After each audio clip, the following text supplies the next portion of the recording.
Para sa akin, hindi nga sapat ang kulong. Dapat patayin ang mga korap na magnanakaw. Ibalik ang death penalty para sa mga korap. Para patayin ang mga magnanakaw, ikulong pati pamilya nila.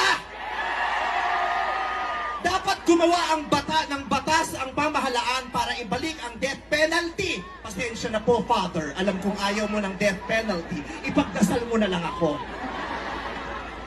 Ibalik ang death penalty para sa magnanakaw. Dahil ang magnanakaw, ang corrupt na public official, hindi ko natatawag na public official, ang corrupt na politiko ay higit pa sa mamamatay tao.